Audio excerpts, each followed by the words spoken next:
जो एरे गेरे में लोग रहता है नॉर्थ ईस्ट को इंसल्ट करते ही रहते हैं। और ভাল লাগি আছে ভিডিওখন ফেসবুকত যাব আপনি ভাইরাল হ'ব পাৰে। সকল যুৱকে ছোৱালী সকলক দেখি বাইকখন স্পীডত চলাব তেখেতসকলৰ বাবে 5000 টকা জৰিমনা বিহিত কৰা হ'ব।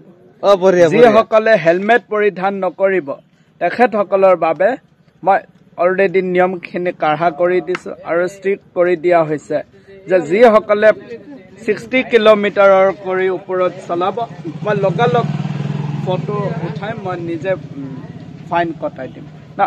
অলৰেডি আমাৰ পৰিবহণ বিষয়াই গৌতম দাস ডাঙৰীয়াই মোক সেইদিনা আবেদন কৰিছিলে যে ছাৰ এনেকুৱা ঘটনাবোৰ হৈ আছে না। মই লগালগ মই টুইটটো চাই মই নিজে ব্যৱস্থাটো কৰিছোঁ।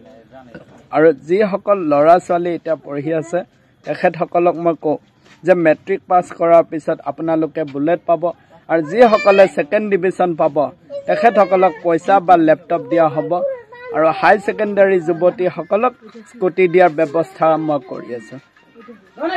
ঠিক মই বহুত ইয়াতে মই আমাৰ বানিয়ামাৰীবাসীৰ ৰাইজক আমি জল জীৱন আঁচনিৰ বাবে আমি ব্যৱস্থা কৰি আছোঁ। মই কালি নিজে মই মেম্বাৰৰ লগত মই কালি কথা পাতিম। বাকী জল জীৱন আঁচনিৰ কামটো কালি হৈ যাব দে বাবা। বাকী গুড নাইট, আপোনালোকে ভালকে থাকিব। মই আকৌ মিটিং আছে না, মই আকৌ মিটিং কৰিব লাগিব।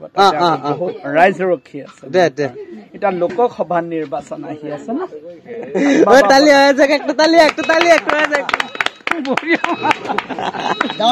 नॉर्थ ईस्ट को इंसल्ट करते ही रहते हैं।